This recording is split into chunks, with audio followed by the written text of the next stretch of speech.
Growth of Uttarakhand. और अब आमंत्रित हैं श्री सज्जन जिंदल जी, चेयरमैन और मैनेजिंग डायरेक्टर JSW। देवी सज्जनों, राज्य सरकार द्वारा देश की पहली पंप स्टोरेज नीति तैयार की गई है, जिसमें विकासकर्ता द्वारा स्वयं परियोजना स्थल का चयन किया जाता है और विभाग सीधे विकासकर्ता को परियोजना निर्माण की अनुमति प्रदान करता है। इस क्षेत्र में अपनी निवेश परियोजनाओं पर वक्तव्य दिए जाने हेतु अब आमंत्रित हैं श्री सज्जन जिंदल जी।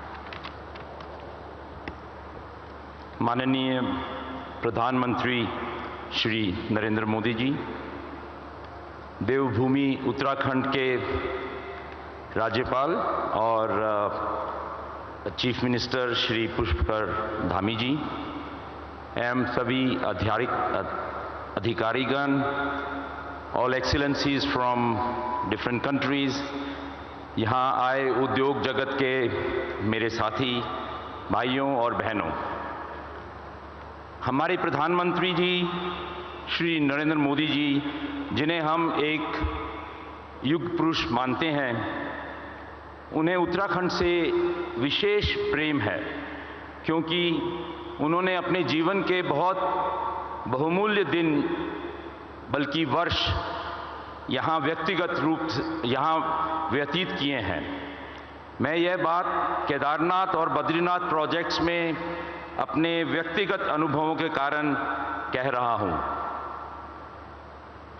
यह हमारा सौभाग्य है कि हमें ऐसे कर्मठ प्रधानमंत्री मिले जिन्होंने हमारे महान देश की काया पलट कर दी है।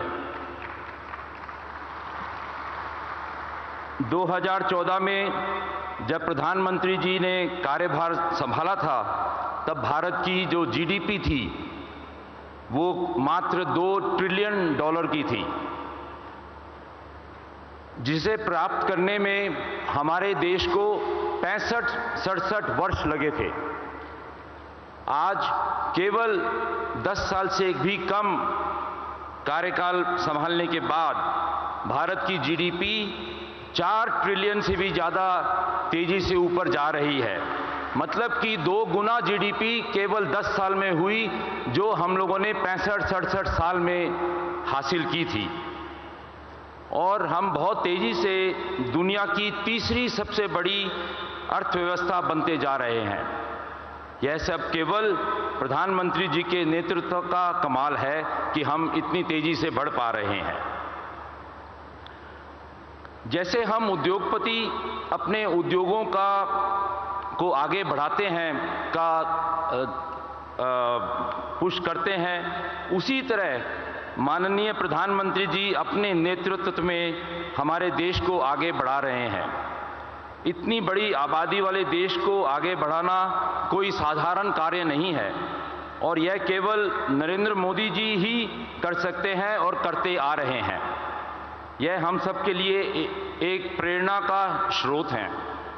मैं प्रधानमंत्री जी का तहे दिल से धन्यवाद करना चाहता हूं कि उन्होंने हमारे देश को एक ग्लोबल सुपर पावर बनने की राह पर चला दिया है। उद्योग जगत के साथ साथ प्रधानमंत्री जी ने हमारे देश के पुराने मंदिरों और तीर्थ स्थानों का जीर्णोद्धार करते हुए उन्हें तंग गलियों से निकालकर महान दार्शनिक स्थलों में परिवर्तित कर दिया है।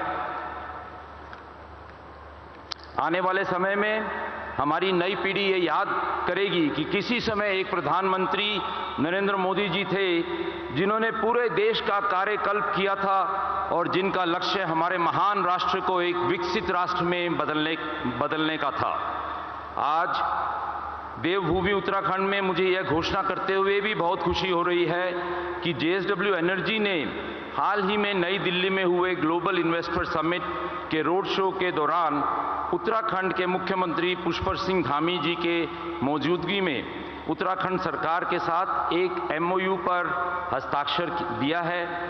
इस MOU के तहत 5 या 6 सालों में JSW द्वारा 1500 मेगावाट के 2 पंप स्टोरेज विकसित किए जाएंगे। इस प्रोजेक्ट में लगभग 15,000 करोड़ रुपए का निवेश होगा और करीब 1000 से भी ज़्यादा लोगों का रोजगार डायरेक्टली मिलेगा। इसके अलावा हाल ही में हमने उत्तराखंड सरकार और भारत सरकार के साथ मिलकर JSW फाउंडेशन के सपोर्ट से प्लास्टिक पोल्यूशन के खिलाफ एक प्रोजेक्ट की शुरुआत की है। ये प्रोजेक्ट केदारनाथ मंदिर के प्रांगण में और उस केदार नगरी के अंदर किया गया है और इसका नाम हम लोगों ने क्लीन केदारनाथ प्रोजेक्ट के द्वारा एक बदलाव लाने की कोशिश करने की है। रोजाना केदारनाथ में काफ़ी मात्रा में प्लास्टिक का उत्पादन का एक वेस्ट जनरेट होता है, क्योंकि जो तीर्थयात्री आते हैं वो पानी की बोतल और प्लास्टिक वगैरह यूज़ करते हैं और वहीं पर फेंक देते हैं। तो जो तीर्थयात्री क्लीन केदारनाथ प्रोजेक्ट के सिस्टम के अंतर्गत दुकानों से यूनिक QR कोड वाली प्लास्टिक बोतल खरीदते हैं, उन्हें खाली बोतल वेंडिंग मशीन में जमा कराने पर 10 रुपया UPI या कैश द्वारा रिफंड किया जाएगा। क्लीन केदारनाथ प्रोजेक्ट नवंबर महीने से शुरू कर दिया गया है इसी साल, और इसके लिए जो भी स्टाफ वगैरह जो भी क्लीनिंग करने के लोग थे उनको भी रख दिया गया है। केदारनाथ में इस प्रोजेक्ट के सफल इम्प्लीमेंटेशन पर हम इसे अन्य धार्मिक स्थानों पर भी विस्तारित करेंगे जो अलग अलग देश के अलग अलग जगह पर है। तो इससे मुझे पूरी उम्मीद है कि हम अपने जितने भी धार्मिक स्थल हैं वहाँ पर प्लास्टिक का जो गार्बेज है, जितना भी वेस्ट है, उसको इकट्ठा कर सकेंगे और यूज़ कर सकेंगे। अंत में मैं उत्तराखंड सरकार का शुक्रिया धन्यवाद अदा करना चाहूँगा कि उन्होंने मुझे यहाँ आने का मौका दिया, और प्रधानमंत्री जी को भी ये आश्वासन देना चाहूँगा कि हम लोग इस देश को आगे बढ़ाने के लिए आपके साथ हर कार्य में आपके साथ हैं, और जैसे भी आपकी आज्ञा होगी, जैसे भी आपकी डायरेक्शन होगी, हम उसके हिसाब से देश को आगे बढ़ाने में आपके साथ मिलजुल कर आगे बढ़ाएंगे। बहुत बहुत धन्यवाद। जय हिंद। बहुत बहुत धन्यवाद सर, आपके आश्वासन के लिए, उत्तराखंड के प्रति आपके कमिटमेंट के लिए। और अब आमंत्रित हैं